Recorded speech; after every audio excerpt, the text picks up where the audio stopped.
ሰበር ዜና የቀድሞው የትግራይ ጊዜያዊ አስተዳደር ፕሬዝዳንት የነበሩት ዶክተር አብርሃም በላይ በሚመሯቸው ፕሮጀክቶች በቢሊዮን የሚቆጠር ገንዘብ መዘረፉን ይፋ ሆነ። ይህ ዘረፋ ከፍተኛ ባለስልጣናት በሚመሩት ተቋም መከሰቱ አሳሳቢና አነጋጋሪ ሆኗል። በዝርዝር እንመለከተዋለን። በአፋር በኩል አዲስ ታጣቂ ኃይል ተፈጥሯል። ከፍተኛ ጥቃት እያደረሰም ይገኛል ተብሏል። እሱንም እናየዋለን። ድንገት ወደ አስመራ የሄዱት ዶክተር ደብረጽዮን ገብረ ሚካኤል እስካሁን ወደ መቀለ አለመመለሳቸው ከህወሓት ጽሕፈት ቤት የተገኘው መረጃ ያስረዳል።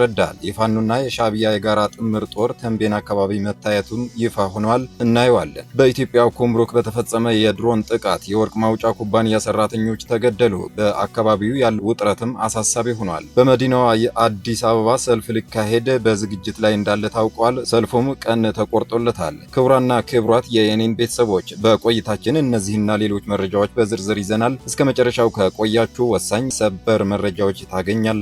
ለቤቱ አዲስ ከሆናችሁ ቻናላችንን ላይክ፣ ሼር እና ሳብስክራይብ በማድረግ የደወል ምልክቷን በማብራት የቤቱ አባል መሆን እንዳትረሱ። አሁን ወደ ዝርዝር ዘገባዎች እናልፋለን። አብራችን ቆዩ።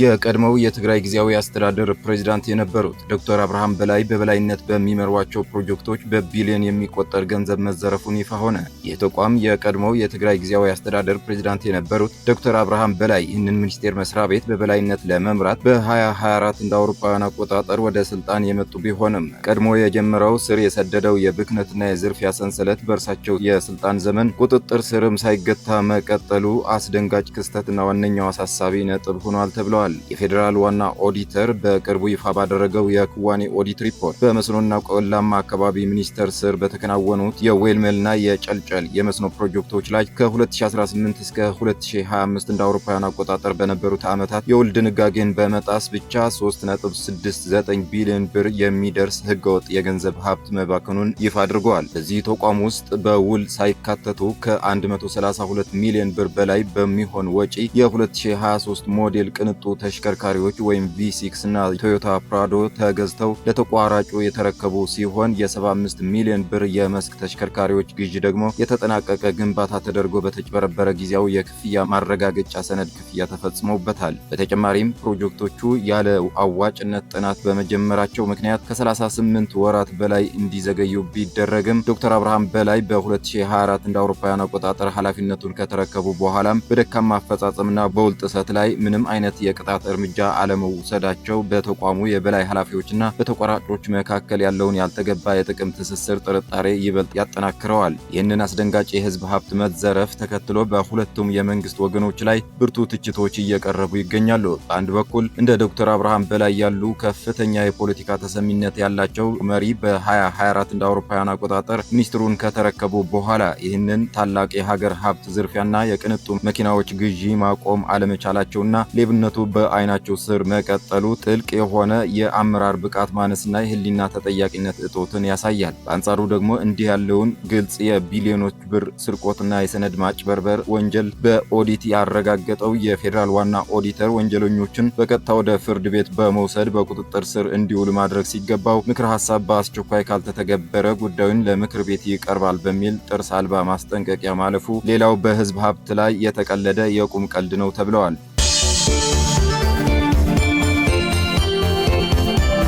ድንገት ወደ አስመራ የሄዱት ዶክተር ደብረጽዮን እስካሁን ወደ መቀሌ እንዳልተመለሱ ከህወሓት ጽሕፈት ቤት የተገኘው መረጃ ያመለክታል። ህወሓት የምስራቅ ጎጃም ፋኖና የሻዕቢያ የጋራ ስብሰባ በአስመራ ከተማ እንዳደረጉና ስብሰባው እያደረጉ እያለ በተመሳሳይ ወቅት የጽምዶ ወታደሮች ማለትም የህወሓት የፋኖና የሻዕቢያ በአንድ እዝ የህወሓት ታጣቂዎች የደንብ ልብስ ለብሰው በተንቤን አብይ አዲ በስፋት መታየታቸው ምንጮች ገልጸዋል። ማሲንጋ ሁለቱንም አካላት ማለትም ህወሓትና በታደሰ ወረደ የሚመራ ጊዜያዊ አስተዳደር ለማግኘት እቅድ ይዞ ትላንትና ወደ መቀለ መሄዱና ይህም ከረጅም ጊዜ በኋላ የተደረገ ውይይት የተዘጋጀ ፕሮግራም እንደነበር ተገልጿል። በታደሰ ወረዳ የሚመራው ጊዜያዊ አስተዳደርና የህወሓት ቢሮ ሁለቱንም ለማነጋገር እቅዱን እንደነበርም ታውቋል። በመጀመሪያ ከታደሰ ወረደ ጋር በፕሪቶሪያ ስምምነት ዙሪያ ለመወያየት ፕሮግራም ነበረው። ከዚያም ከህወሓት ቢሮ ጋር ለመወያየት ቀጣይ ፕሮግራም ተይዞ ነበር። በዚህም መሰረት ኤቭሪን ማሲንጋ ወደ መቀሌ መጥተዋል። መቀሌ ከደረሰ በኋላ ከታደሰ ወረደ ጋር ለመገናኘት ይጠብቅ ነበር። ሆኖም እንደ ሁላችንም በሚዲያ ያየነው የተደረገለት አቀባበል ከተጠበቀው የተለየ ነበር። ታደሰ ወረደ የት ነው ብለውም እንደጠየቀም ተገልጸዋል። በምትኩ ከምክትሉ አማኑኤል አሰፋ ጋር መወያየት እንደሚችልም ተነግሮታል። በዚህ ጊዜ ማሲንጋ አማኑኤል የእናንተ ትይዩ ወይም ፓራሌል መንግስት ምክትል ነው፣ እንዴት በታደሰ ምትክ ከእርሱ ጋር መወያየት ይችላለሁ ሲልም መጠየቁም ተገልጸዋል። በምላሹም ቀደም ሲል በምታውቀው ኃላፊነት መሰረት እርሱን አነጋግር ተብሎ እንደተነገረው ተገልጸዋል። ከዚያ በኋላ ሁኔታውን የተረዳው ማሲንጋ የመጣሁበትን ዓላማ ሳላስረዳና ሳላገኛቸው መመለስ አልፈልግም በማለት ከአማኑኤል አሰፋ ጋር ለመወያየት እንደተስማማም ተነግረዋል። ባጭሩ ወደ ፕሪቶሪያ ስምምነት ተመለሱ፣ እኔና ሀገሬ ከትግራይ ጋር የምንገናኘው በፕሪቶሪያ ስምምነት መሰረት ብቻ ነው፣ ከዚያ ውጭ የሚፈቅድ ዓለም አቀፋዊ ሕግ ማዕቀፍ የለም በሚል አቋም እንደተናገረ ተገልጸዋል። እንደ ምንጩ ገለጻ በዚህ ወቅት አማኑኤል አሰፋ ምቾት እንዳልተሰማውና ፊቱ እንደተቀያየረ ተጠቅሰዋል። የውይይት የተካሄደም የሚዲያ ተወካዮች ከክፍሉ ከወጣ በኋላ መሆኑን ተነግረዋል። ከዚያም ማሲንጋ ከህወሓት ጋር ለመወያየት ዶክተር ደብረጽዮን ገብረ ሚካኤል ለማግኘት ጠየቀ። ነገር ግን ዶክተር ደብረጽዮን በወቅቱ በበርካታ ስራዎች ተጠምደው ስለነበሩ ሊያገኙት እንደማይችሉ እንደተነገረው ተገልጿል። በዚህ ምላሽ ማሲንጋ ራሱን እያንቀሳቀሰ ከቦታው እንደሄደም የተገኘው መረጃ ያሳያል። በመጨረሻ ምንጩ በዚህ ሂደት ላይ እስከ መጨረሻው ድረስ ተሳትፎ ከነበረው ሰው ይህንን መረጃ አግኝቻለሁ በማለት ተናግረዋል። አምባሳደር ማሲንጋ ከጀነራል ታደሰ 5 ሰዓት ከ20 ይዘው የነበረ ቢሆንም የክልሉ የጸጥታ ኃላፊ ጀነራል ፍስሐ ማንጁስ ለተስፋይ ባንዳ ወይም የቪአይፒ ጥበቃ የነበረው በሰጡት ትዕዛዝ መሰረት ተስፋይ ባንዳ ለጀነራል ታደሰ ጥበቃዎች በስልክ ደውሎ እንዳትንቀሳቀሱ ከፈለገ ራሱ በእግሩ ይሂድ የሚል ትዕዛዝ ማስተላለፉ በትላንትናው ዘገባችን መግለጻችን የሚታወስ ነው። በመጨረሻ ሁለቱም በስልክ መነጋገራቸው ተረጋግጠዋል። በኢትዮጵያና በሱዳን አዋሳኝ ድንበር በምትገኘው ኩምሩክ አካባቢ በሚንቀሳቀሰው የካናዳው አላይድ የወርቅ ማውጫ ኩባንያ ላይ በተፈጸመ የድሮን እና የተኩስ ጥቃት የሰራተኞቹ ሕይወት አለፈ። በድንበር አካባቢው እየተካሄደ ባለው የትጥቅ ግጭት ምክንያት የኩባንያው ሰራተኞች በከፍተኛ የደህንነት ስጋት ውስጥ መውደቃቸው አስታውቀዋል። ከስፍራው ያገኘናቸው መረጃዎች እንደሚያመለክቱት ጥቃቱ የተፈጸመው ከኢትዮጵያ ኩምሩክ የፍተሻ ኬላ ወይም ኩምሩክ ወጣ ብሎ በሚገኘው የድርጅቱ የተከለለ አጥር ግቢ ውስጥ ነው። አጋጣሚ ሆኖ በግቢው ውስጥ አዲስ መንገድ በማውጣት ላይ የነበረ አንድ ዶዘር ማንነታቸው በውል ባልተረጋገጠ ኃይሎች በተተኮሰ ድሮን ኢላማ ተደርገዋል። በድሮን ጥቃቱ ማሽኑ ሙሉ ለሙሉ ሲወድም የዶዘር ኦፕሬተሩ ሕይወት ወዲያውኑ አልፈዋል። የሟቹ አስከሬን ትላንት በአውሮፕላን ወደ አዲስ አበባ መላኩን ሰራተኞቹ አረጋግጠዋል። ጥቃቱ የፈጸሙት አካላት ኦፕሬተሩ መንገድ እያወጣ መሆኑን ባለመረዳት ምሽግ እየቆፈረ ነው በሚል የተሳሳተ ግምት ማሽኑን ኢላማ ሳያደርጉት እንዳልቀረም ተገምቷል። በተያያዘ ዜና የሰራተኞቹ ስጋት በድሮን ጥቃቱ ብቻ የተገታ አይደለም። ትላንት ከቀኑ 6 ሰዓት አካባቢ ለስራ ባልደረቦቻቸው ምሳ ይዘው ሲጓዙ የነበሩ 2 ሰራተኞች በተከፈተባቸው ተኩስ ተመተው ሕይወታቸው ማለፉን ተዘግቧል። ይህ አሳዛኝ ክስተት የተፈጠረው በድንበሩ አካባቢ ከፍተኛ ወታደራዊ ውጥረት በነገሰበት ወቅት ነው። እንደ አካባቢው ምንጮች ጥቆማ የሱዳን ጦር ከህወሓት ታጣቂዎች ጋር ቅንጅት በመፍጠር በድንበር አካባቢው ውጊያ እያካሄዱ መሆኑን ሁኔታውን ይበልጥ ውስብስብ አድርጎታል። ሰራተኞች አሁን ስላሉበት ነባራዊ ሁኔታ ሲገልጹ ሰሞኑን የከባድ መሳሪያ ተኩስ በስፋት ይሰማ ነበር። ዛሬና ትላንት ቀዝቀዝ ብሎ የዋለ ቢሆንም ምሽት 1 ሰዓት ከ20 አካባቢ ምንነቱ ያልታወቀ ከባድ ፍንዳታ አስተናግደናል በማለትም አካባቢው አሁንም ከፍተኛ የጦርነት ቀጠና መሆኑን አስረድተዋል። ይህ በዓለም አቀፍ የውጭ ማዕድን አውጭ ኩባንያ ላይ የተሰነዘረው ጥቃት በኢትዮጵያ የድንበር አካባቢዎች ያለውን የጸጥታ መላላት ቁልጭ አድርጎ የሚያሳይ ነው። በተለይም በኩምሩክና አካባቢው የሚታየው ይህ ግጭት በዋናነት 2 አበይት አንድምታዎች አሉት። በመጀመሪያው በኢንቨስትመንት ላይ ያለው ተጽዕኖ ነው።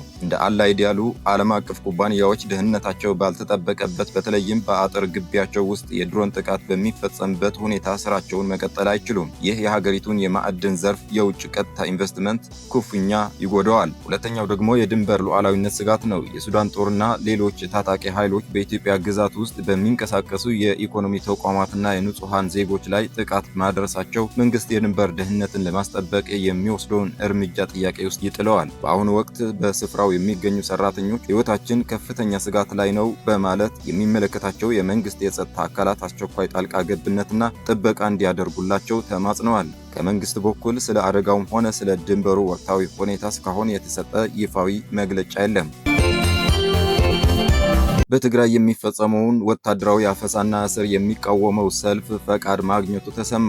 አዲስ አበባ ከተማ ለመጪው ሐምሌ 11 ቀን 2018 ዓ.ም የተጠራውና በትግራይ ክልል እየተፈጸመ ያለውን አስገዳጅ ወታደራዊ ምልመላ እንዲሁም የሰላማዊ ዜጎችን እስር የሚያስወግደው ታላቅ የተቃውሞ ሰልፍ ከመንግስት ፈቃድ ማግኘቱ አስተባባሪዎቹ አስታውቀዋል። የስምረት ፓርቲን ጨምሮ ሌሎች ኃይሎችን ያካተተው የትግራይ ሰላምና የለውጥ ምክር ቤት የጠራው ይህ ሰልፍ በትግራይ ህጋዊ ያልሆነ አዋጅን መነሻ በማድረግ በወጣቶች እናቶችና ገበሬዎች ላይ እየተፈጸመ ያለውን በደል ለዓለም አቀፉ ማህበረሰብ ለማሰማት ያለመ ነው። በተጨማሪም የኢትዮጵያ ብሔራዊ ምርጫ ቦርድ እውቅና የነፈገው የህወሓት ቡድን የፕሪቶሪያውን ስምምነት ፈርሷል በሚል እያከናወነ ያለውን አምባገነናዊ አካሄድና ወከባ በጽኑ እንደሚያወግዝ ተገልጸዋል። የሰልፉ አስተባባሪና የስምረት ፓርቲ ኮሚኒኬሽን ኃላፊ ሀለፎም ምርአ እንደተናገሩት በክልሉ ባለፈው አስከፊ ሁኔታና ጦርነት ምክንያት ተፈናቅለው አዲስ አበባ የሚገኙ በርካታ የትግራይ ተወላጆች በሰልፉ ላይ ከፍተኛ ቁጥር ይሳተፋሉ። አስተባባሪዎቹ የህወሓት ቡድን ከራሱ የተለየ አቋም የሚያራምዱትና ወደ አዲስ አበባ የሚሸሹትን ዜጎች እንደ ጠላትና ባንዳ የመቁጠር አዝማሚያ እንዳለው በመግለጽ ሰልፉ እነዚህ ተፈናቃዮች ሰብአዊ ድጋፍ እንዲያገኙና የፌዴራል መንግስትም የበኩልን ኃላፊነት እንዲወጣ ለመጠየቅ እየተዘጋጀ መሆኑን አረጋግጠዋል። በደሞዝተኛው ላይ የተጣለው የግብር መጠን ሊሻሻል እንደሚገባ ተጠቆመ። የደሞዝተኛው ማህበረሰብ ከከፍተኛ የኑሮ ውድነት ጋር ተያይዞ የሚደርስበትን የኢኮኖሚ ጫና ለመቀነስ መንግስት በደሞዝ ላይ የጣለውን የግብር መጠን ሊሻሻል እንደሚገባ ተገልጿል። የፕራግማ ካፒታል መስራችና ዋና ስራ አስፈጻሚ አቶ መርዕድ ፍቅረ ዮሐንስ ኢትዮጵያ ከምስራቅ አፍሪካ ሀገራት መካከል በደሞዝተኛው ላይ ከፍተኛ የግብር መጠን የምትጥል ሀገር በመሆኗ ይህ አሰራር ሊፈተሽ እንደሚገባ ተናግረዋል። አሁን ባለው ተጨባጭ ሁኔታ በደሞዝተኛው ላይ የተጣለው የታክስ መጠን በከተሞች ውስጥ ካለው ከፍተኛ የኑሮ ውድነት አንጻር ኑሮን እጅግ አዳጋች እንዳደረገው አንስተዋል። በሀገሪቱ እየታየ ያለውም አጠቃላይ ዋጋ ግሽበት ወደ 14 በመቶ ዝቅ ማለቱ ቢነገርም አሁንም በተግባር ያለው የኑሮ ውድነት ጫና ግን በደሞዝተኛው ማህበረሰብ ላይ ያለው ተጽዕኖ እጅግ የበረታ ሆኖ ቀጥሏል ብለዋል። እንዲሁም የኢትዮጵያ ኢኮኖሚ በቀላሉ ሊቋቋመው የማይችለው ከውጭ የሚገባ የዋጋ ግሽበት መኖሩ በሀገር ውስጥ ያለውን የኑሮ ውድነት ይበልጥ እያባባሰው እንደሚገኝ አቶ መርዕድ ጠቅሰዋል። መንግስት በበኩሉ ይህንን እየተስተዋለ ያለውን የኢኮኖሚ መዋዠቅ የዋጋ ግሽበት ለመቆጣጠር እንደ ጥብቅ የገንዘብ ፖሊሲ ያሉ የተለያዩ የኢኮኖሚ ማረጋጊያ አሰራሮችን በተግባር ላይ እያዋለ ይገኛል ሲሉ ዋና ስራ አስፈጻሚው ተናግረዋል።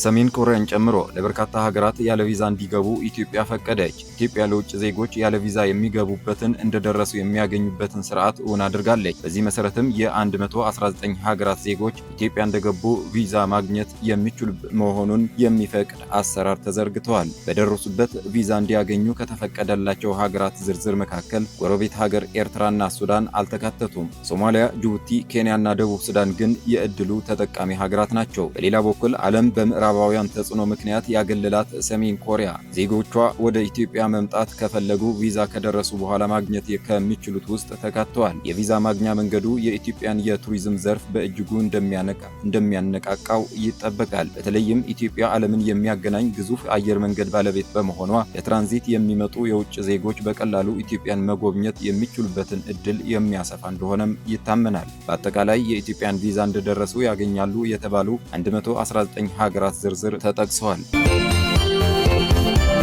በሀገሪቱ የተለያዩ አካባቢዎች የታጣቂ ኃይሎች ስልጠናና እንቅስቃሴ በስፋት ቀጥሏል። በአፋር ክልል የሚንቀሳቀሰውና የብልጽግናን አገዛዝ ለመቃወም የተደራጀው የአፋር አጉጉሙም ታጣቂ ኃይል 5ኛ ዙር ሰልጣኞቹን ማስመረቁን ይፋ አድርጓል። ይህ በሀጂ ኢብራሂም የሚመራው ታጣቂ ኃይል ከኤርትራ መልስ በሀገር ውስጥ ጥቃቶችን መሰንዘሩ ይታወሳል። በአሁኑ ወቅት ከተለያዩ የጸረ መንግስት ኃይሎች ጋር ጥምረት በመፍጠር እንቅስቃሴውን እያሰፋ ይገኛል። በሌላ በኩል በዓለም አቀፍ ደረጃ የአሜሪካና የኢራን ውጥረት እያገረሸ ይገኛል። የአሜሪካው ፕሬዝዳንት ዶናልድ ትራምፕ ኢራን ወደ ድርድር ጠረጴዛው የማትመለስ ከሆነ በሀገሪቱ የኃይል ማመንጫዎችና ወሳኝ መሰረተ ልማቶች ላይ ከባድ ጥቃት እንደሚሰነዝሩ ዝተዋል። ወደ ድርድር ጠረጴዛው የማይመለሱ ከሆነ የኃይል ማመንጫዎቻቸውን እናፈራርሳለን፣ ድልድዮቻቸው ይደረመሳሉ ብለዋል። በተጨማሪም በቅርቡ በተፈጸመ ጥቃት የኢራኑ መሪ አያቶላህ አሊ ኻሚኒ ምትክ ይሆናሉ የተባሉ ልጃቸው ሙጅታባ ኻሚኒ 90 በመቶ ሰውነታቸው መዳከሙን ተጠቁመዋል። የተባበሩት መንግስታት ድርጅት